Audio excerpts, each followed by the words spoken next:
എന്നൊക്കെ താഴെ ഇരിക്കുന്നത് ഡിഫ്ലക്ഷൻ്റെ ഡയൽ ഗേജാണ്. ഡിഫ്ലക്ഷൻ്റെ ഡയൽ ഗേജ് മുകളിലാണ് എന്തെന്ന് ലോഡിൻ്റെ പ്രൂവിങ് റിംഗ് എന്ന് പറയില്ലേ. ഈ പ്രൂവിങ് റിംഗ് അറേഞ്ച് ചെയ്ത് വെച്ചേക്കണം എന്നൊക്കെ. ഇതിൽ ഒറ്റ കാര്യം ശ്രദ്ധിച്ചാൽ മതി, ഇതിൽ നമ്മളിത് രണ്ടും കൈകൊണ്ട് തിരിച്ചാണ് സീറോയിലാക്കുന്നത്. ഓക്കെ, എല്ലാം സെറ്റ് ആയിട്ടുണ്ട്. ഇനി എന്താ ഈ 0 തൊട്ട് 20 വരെ ഉണ്ട് ഇവിടെ കാണാൻ പറ്റുന്നില്ലേ. 20 വരെ എന്ന് വെച്ചാൽ 0 to 1 ആയിക്കഴിഞ്ഞാൽ 5 ഡിവിഷൻസ്. ഓക്കെ, 2 ആകുമ്പോൾ 10 ഡിവിഷൻസ്, അങ്ങനെ വരുമ്പോൾ 20 ആകുമ്പോൾ 100 ഡിവിഷൻസ് ഉണ്ട് ടോട്ടൽ. ഓക്കെ, ഇതിൽ പ്രൂവിങ് റിംഗ് നമ്മൾ അറേഞ്ച് ചെയ്തിരിക്കുന്ന 0 ഇന്ന് ലോഡ് അപ്ലൈ ചെയ്ത്, ലോഡ് അപ്ലൈ ചെയ്യുന്ന അറിയില്ല, ഇത് പറഞ്ഞ് കറക്കണം. ലോഡ് അപ്ലൈ ചെയ്യുമ്പോഴത്തേക്ക് ഈ നീഡിൽ കറങ്ങി 16 ഡിവിഷൻ ആവണം. 16 ഡിവിഷൻ എന്ന് പറഞ്ഞാൽ എന്താ, ഞാൻ നേരത്തെ പറഞ്ഞു 1 എന്ന് പറയുമ്പോൾ 5 ഡിവിഷൻ, 2 10, 3 15, അപ്പോൾ 16 ഡിവിഷൻ ആകുമ്പോൾ 1 കിലോമീറ്റർ. ആ 16 കിലോമീറ്റർ വരുമ്പോൾ ആ ടൈമിൽ തന്നെ എന്ത് ചെയ്യണം, ഇതും അതുപോലെ തന്നെ 0 തിരിച്ചു വെച്ചിട്ടാണ് നമ്മൾ എക്സ്പെരിമെൻറ്റ് സ്റ്റാർട്ട് ചെയ്യുന്നത്. എന്ത് ചെയ്യണം, 1 കിലോമീറ്റർ നമ്മൾ ഞാൻ നേരത്തെ പറഞ്ഞിങ്ങനെ ടാബ്ലർ കോളത്തിൽ ഇവിടെ നമ്മൾ എന്തെന്ന ലോഡ് അത് നമ്മൾ ഡയറക്റ്റ് എടുത്തിട്ടുണ്ട്. എത്ര 1 2 3 4 5 6 6 അങ്ങനെയല്ലേ എഴുതണം ടാബ്ലർ കോളത്തിൽ. അപ്പോൾ ടാബ്ലർ കോളത്തിൻ്റെ മേളിൽ എന്ത് ചെയ്യണം, ആ ലോഡിൻ്റെ നേരെ കിലോമീറ്ററിന് എഴുതി വെച്ചാൽ മതി.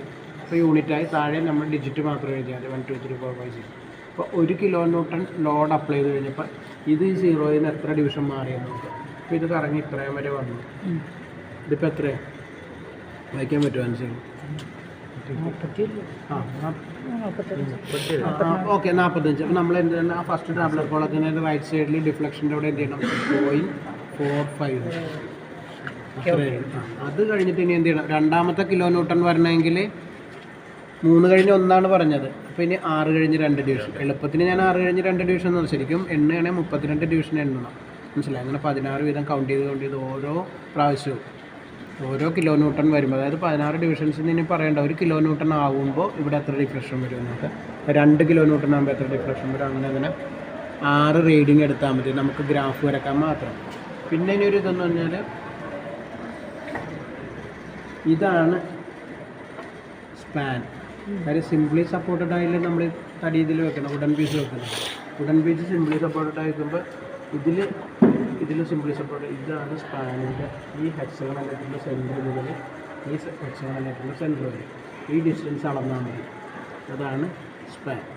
ഇനി നമ്മൾ ആ സ്പാനിൻ്റെ ലെങ്ത് എത്രയുണ്ട് അതിൻ്റെ മിഡിലാണ് ലോഡ് അപ്ലൈ ചെയ്യേണ്ടത്. സിംപ്ലി സപ്പോർട്ടഡിൽ അങ്ങനെയല്ല, നമ്മൾ ഇങ്ങനെ വരച്ച് പഠിച്ചേക്കണതൊക്കെ അങ്ങനെയല്ല. ഇങ്ങനെ സിംപ്ലി സപ്പോർട്ടഡ് വരുമ്പോൾ അല്ലേ, ഇങ്ങനെ ലോഡ് വരുമ്പോൾ ഇതിൻ്റെ കറക്റ്റ്